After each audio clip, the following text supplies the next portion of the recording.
eh, di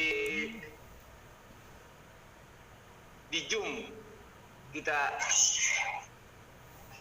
Terima kasih sama Pak Jowo, semuanya saya terberkati semuanya yang disampaikan.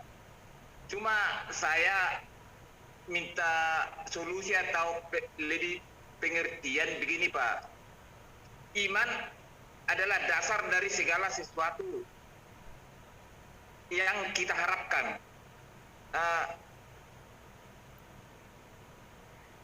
Bukti dari segala sesuatu yang tak terlihat. Ini Pak,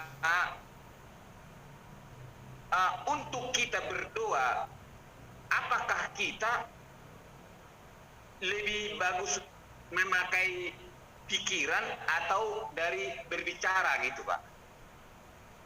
Atau istilahnya teriakan di dalam doa, apakah kita benar-benar kita mengosongkan pikiran menjadi yang baru, benar-benar kita kudus, kita andalkan Tuhan di dalam pikiran itu, meminta doa sama Tuhan gitu Pak.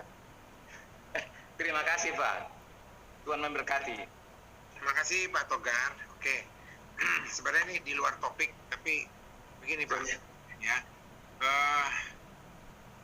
Berdoa itu kan saya berbicara dengan Tuhan ya Pak ya. Ya, komunikasi. Berdoa saya berbicara dengan Tuhan. Dan kalau sebenarnya nanti kalau memang ada saatnya, saya nggak tahu kapan ya. Sebenarnya kami sudah pernah mengadakan seminar mengenai doa. Mengenai doa ya. Karena banyak ternyata orang percaya itu yang bingung sebenarnya berdoa itu yang benar itu bagaimana. Saya kasih contoh lah. Kalau orang Muslim kalau mau sembahyang itu ada syaratnya nggak sebelum dia berdoa? Ya, tapi apa? Ada kan? Ambil air wudhu. Ada Pak. Nah, kalau orang Kristen ada nggak persiapan sebelum berdoa? Ada Pak. Apa? Persiapan hati, persiapan pikiran. Nah, itu kan tebakan-tebakan ibu ya. Sebenarnya firman Tuhan ada. Firman Tuhan tuh ada. Ternyata orang Kristen itu, orang percaya itu kalau berdoa tuh lebih rumit. Ada lebih rumit. Kalau orang-orang non-Kristen itu sifatnya mempersiapkan diri secara fisik, ya, pakai air wudhu dan segala macam. Kalau orang-orang percaya itu secara rohani, ya, ada 10 hal yang harus dilakukan sebelum berdoa. Nah, saya nggak akan bahas di sini. Nanti kalau ada seminar doa, nanti kami sudah pernah melakukan soal seminar doa itu. Sudah di beberapa kota kami lakukan. Nanti kita akan buat ya Pak Togar ya. Mungkin Pak Togar belum pernah ikut yang seminar doa. Belum pernah ikut Pak ya? Belum. Nah, belum. Tapi istri Bapak sudah, saya tahu. Mungkin. Bukan, saya yakin sudah tahu. Karena untuk sejuta kasih sudah pernah kami lakukan seminar mengenai doa. Nah, kunci salah satu begini Pak. Untuk menjawab pertanyaan Bapak. Berdoalah di dalam roh. Itu rohnya roh besar. Roh kudus. Artinya apa? Kalau dikatakan berdoa dalam roh, harus dipimpin oleh roh. Nanti kalau mau berbicara kepada Tuhan yang adalah roh, Allah kita itu kan roh, maka dikatakan berdoalah di dalam roh supaya kita bisa berkomunikasi dengan Tuhan. Nah, cuman kebanyakan dari kita ini kan karena dari mulai anak kecil sudah diajar di sekolah minggu berdoa begini, selalu satu arah. Ya, perhatikan, hampir semua orang percaya berdoa dengan Allah itu satu arah. Minta, habis itu amin. Tidak menunggu apa jawaban Allah. Padahal di Alkitab, di perjanjian lama, itu jelas terlihat bagaimana orang berdoa pada Allah itu, dua arah. Ngomong apa kepada Allah, Allah menjawab. Nah, kita itu banyak berdoa itu serampangan ya, seenaknya. Pakai pikiran kita, pakai hati kita. Maunya kita, apa yang kita pikirkan. Bahkan banyak orang berdoa itu sudah disiapkan listnya. Ya, kita berdoa itu sudah ada tuh. Ada 10 topik doa yang kita mau masukkan. Kalau sampai ada yang kelewatan, diulang lagi. Ada satu lagi, ada yang ketinggalan.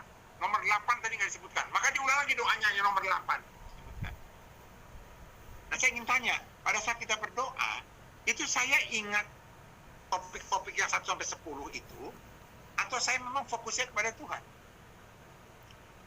Kalau saya punya daftar, ada 10 item doa, maka fokus saya ke 10 item itu.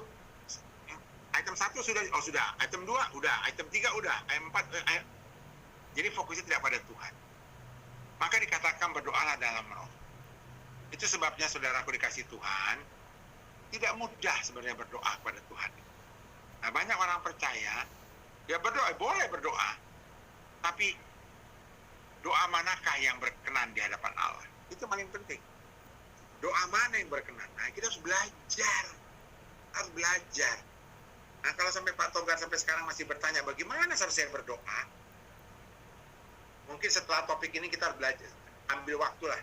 Mungkin dua sesi ya, 2 kali Kamis, atau 2 kali Senin, 2 kali Selasa, 2 kali Rabu, kita bahas mengenai doa.